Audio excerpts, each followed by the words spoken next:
Hello everybody, welcome back to the channel. I have an amazing video for you guys today. Here is an article from Yahoo Money that you guys are going to absolutely love. I will have a link to this article down in the description below if you want to take a closer read.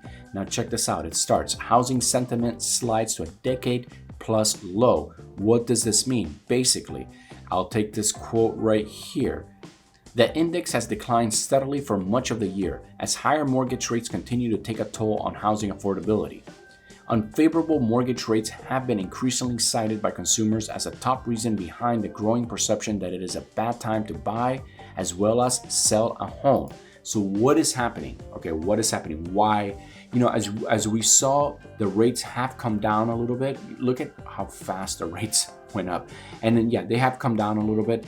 But why are people not wanting to buy, sell right now? What is happening? What is happening to the community? I think that is not so much rate related. That's my honest to God truth. I don't think it's rate related as much as it is that we're in a very hot housing market and things are still too expensive for the average person to want to jump in. I think when we've learned, remember, we saw the housing bubble. Nobody wants to buy at the top, right? Nobody wants to be that guy. And the problem that we're seeing is that we don't have a frenzy like we had before. And there's a lot of uncertainty in the market on top of that. But because we don't have the frenzy, the people that really wanted to get in kind of got in last year. But now, since the prices have been so elevated, right? Now it's like, man, like I would love to sell, but what am I gonna do, right? Where am I gonna go, right? Now, there's a lot of situations why someone would want to sell right now and buy, and it's really personal to them. But if we just jump in and we look at, we jump into the Redfin weekly housing market data and we see house prices decline, you start to wonder, the listings are just not there. If we jump into the listings we're almost at 2019 levels, but look at this graph, like people are not listing their homes. That is classic inflation though, right? Where, yeah, everything becomes more expensive, right? Food, energy, whatever. Well, guess what becomes expensive too is housing.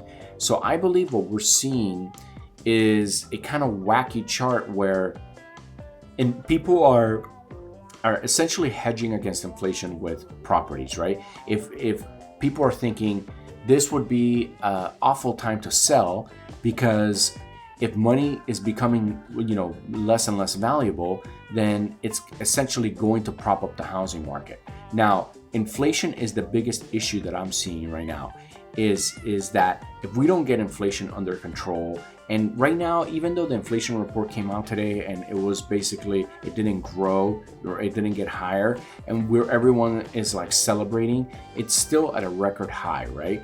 And it's not necessarily coming down, and it's not gonna come down like that fast. We're in a tough situation.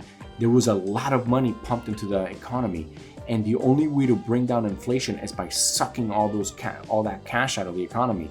The economy will go through a contraction, and as a result, it could, put us into a recession. And what does that mean? Basically, what at the end of the day, what it means is layoffs, right? And when you have layoffs, you have people not being able to buy homes, so you have less buyers. And on top of that, sometimes you have people wanting to get rid of their properties, so then inventory goes up, and you have less buyers, more inventory, makes the prices crash.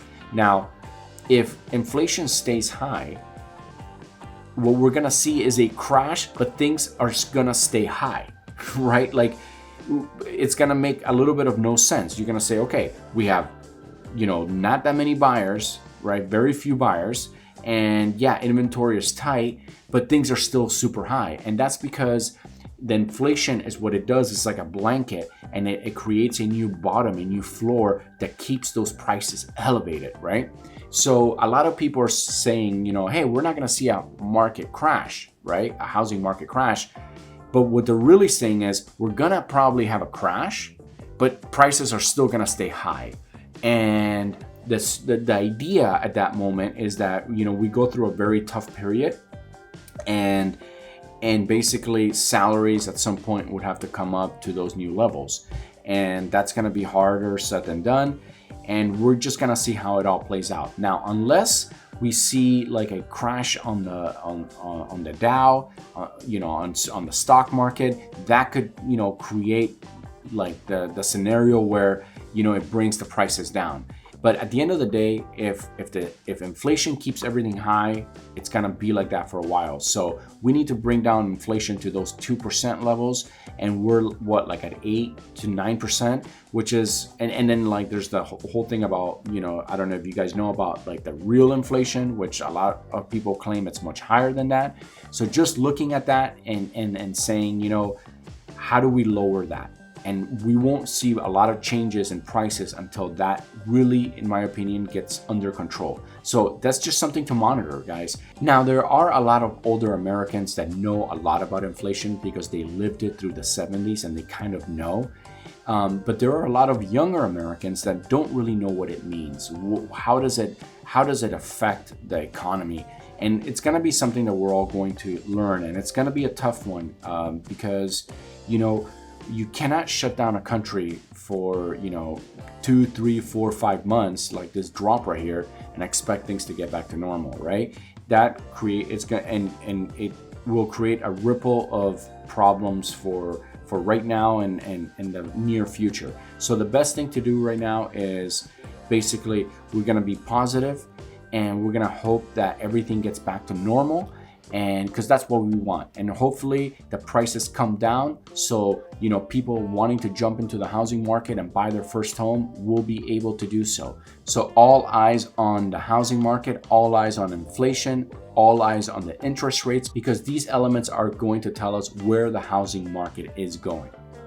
Now, I want to just say a big thank you to everybody that's been watching my videos and supporting my channel. A big thank you to you guys. You guys are awesome. Thank you for all the comments. Thank you for all the likes. It's awesome to see everybody being so engaged. Now, if this is your first time watching this video, don't forget to smash that subscribe button and go ahead and like and leave a comment. Again, thank you guys so much for watching. I love you guys, and I'll see you on the next video.